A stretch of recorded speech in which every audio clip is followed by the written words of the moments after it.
La historia es mucho más que el curso permanente de acontecimientos. Según Sivanandan, director del Instituto de Relaciones Raciales de Londres, la historia nos dice de dónde venimos y dónde estamos.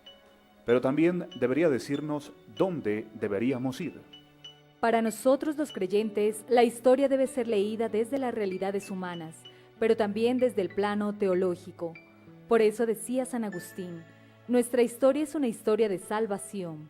El gran obispo de Hipona no habla de realidades históricas, sino metahistóricas, y finalmente nos dice, solo hay dos alternativas dentro de la historia, sustraer de ella a Cristo y destruirse, o aceptar a Cristo y construirla.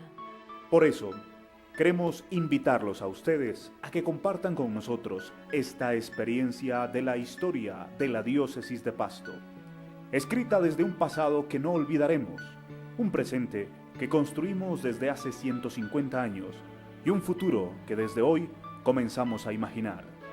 Toda esta experiencia teniendo a Cristo como fuente y camino de historia de salvación.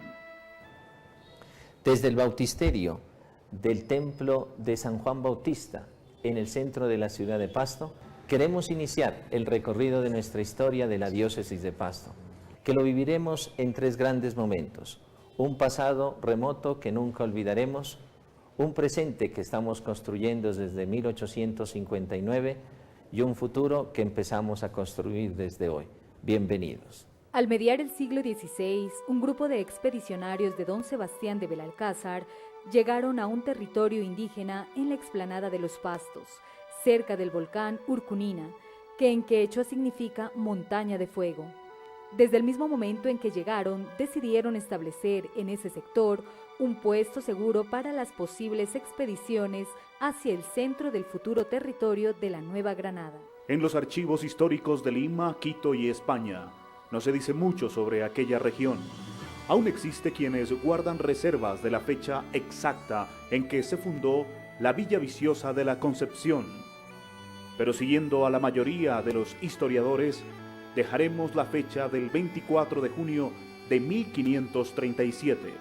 En una comunidad de indígenas pastos y quillacingas, los primeros exploradores llegaron con misioneros dominicos que comenzaron la primera evangelización en las tierras del sur de Colombia, hacia el año de 1538.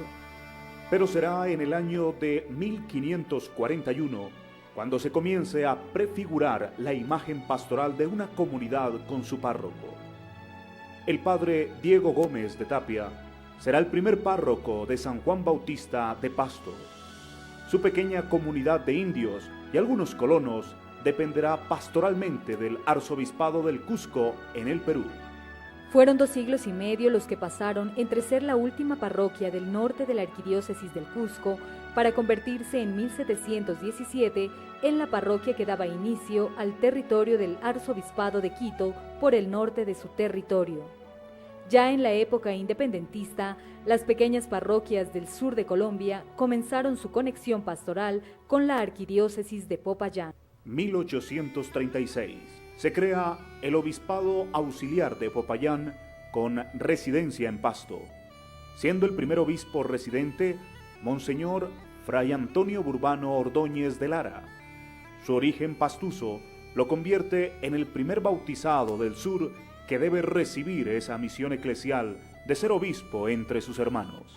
De esta primera etapa de la historia nos quedan grandes recuerdos que nunca olvidaremos, pero no podíamos finalizar sin antes recordar a un insigne misionero que nos da ejemplo de renuncia y gran celo por la proclamación del Evangelio.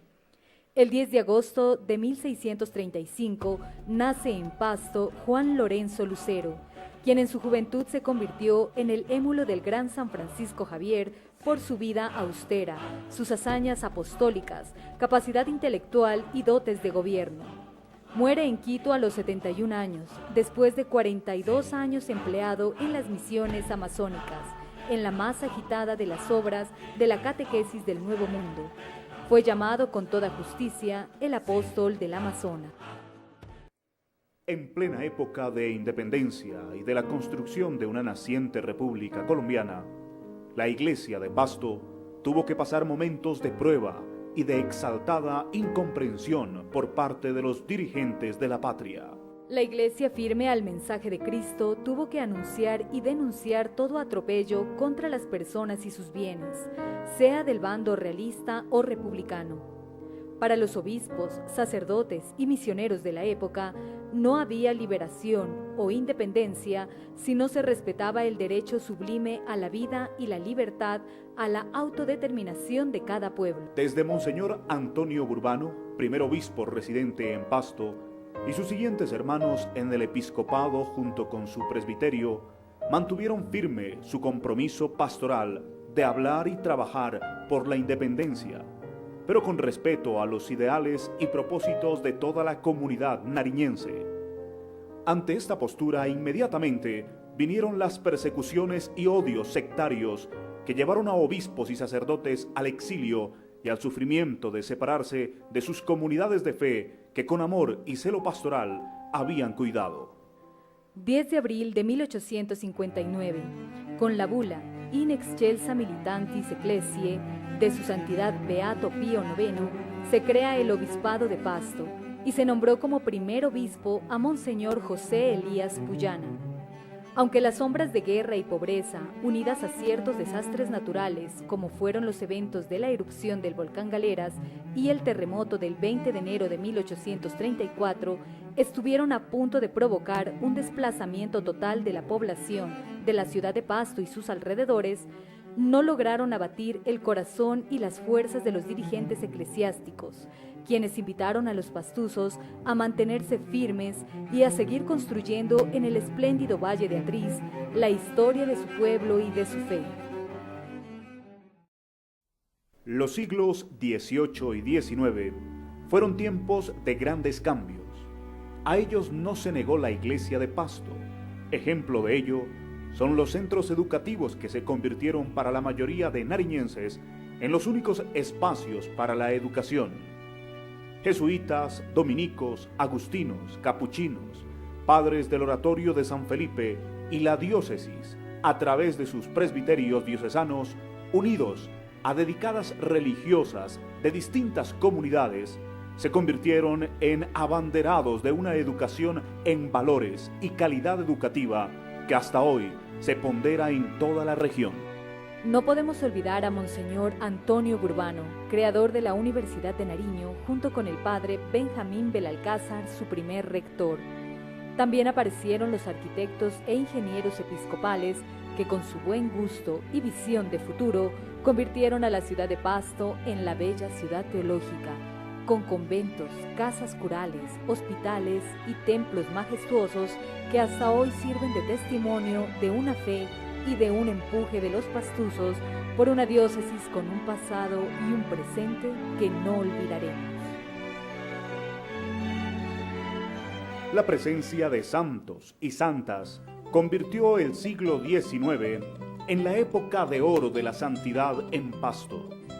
Mucha gente se benefició de la presencia de San Ezequiel Moreno, nuestro obispo de Pasto, entre los años 1896 y 1906. Su celo pastoral y su amor por Pasto se mantienen vivos al punto que su santidad Juan Pablo II lo proclamó modelo de pastor para América Latina.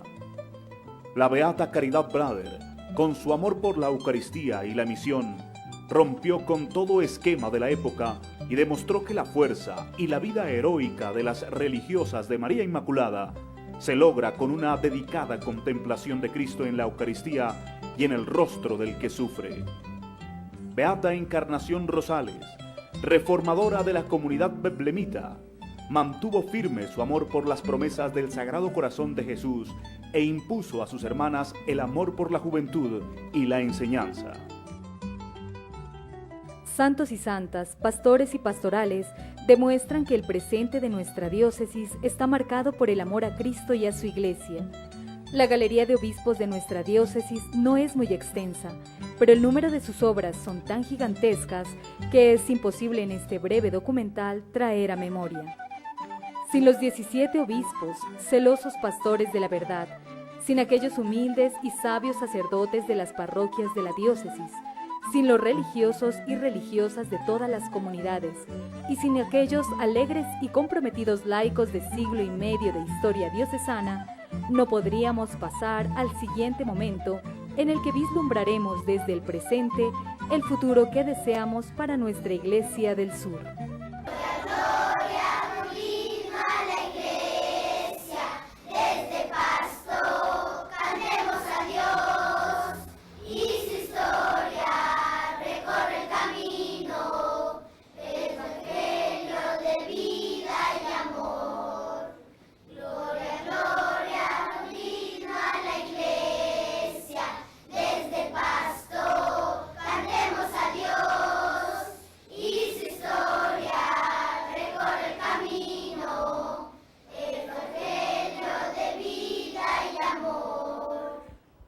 Con este grupo de niños del Instituto Madre Caridad queremos dar inicio a este tercer momento de la historia, un futuro que construimos desde el presente.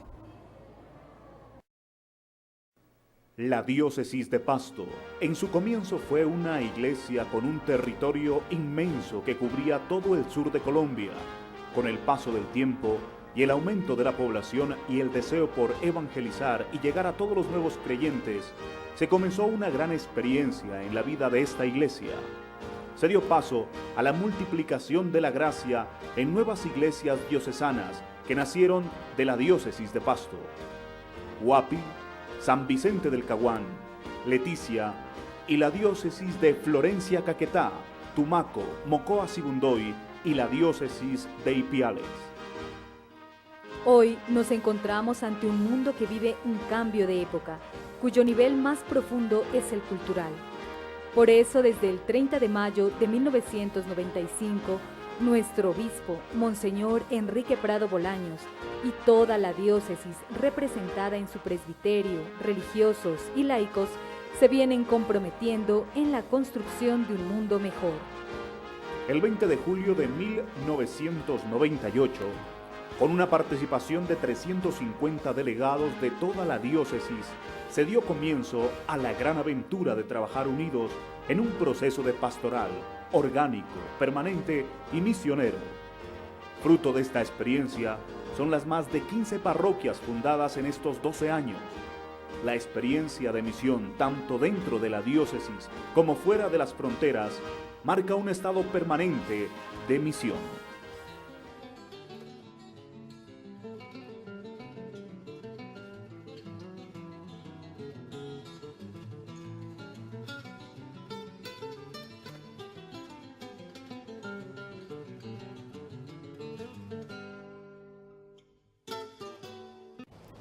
Queremos que todos nos sigan acompañando en la construcción de esta iglesia que quiere servir al mundo, evangelizada y evangelizadora, con la fuerza de la espiritualidad de comunión y con el impulso del trabajo del Duc in Altum. Este espíritu fue el que nos llevó a construir estos 150 años de evangelización.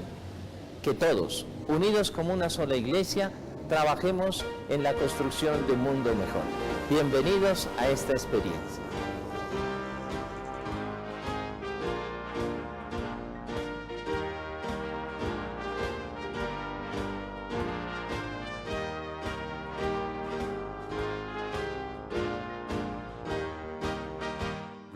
Gloria, un himno a la iglesia de este Pasto. Cantemos a Dios y su historia recorre el camino. Evangelio de vida y amor. Esta diócesis de santos y santos, Ezequiel Caridad encarna.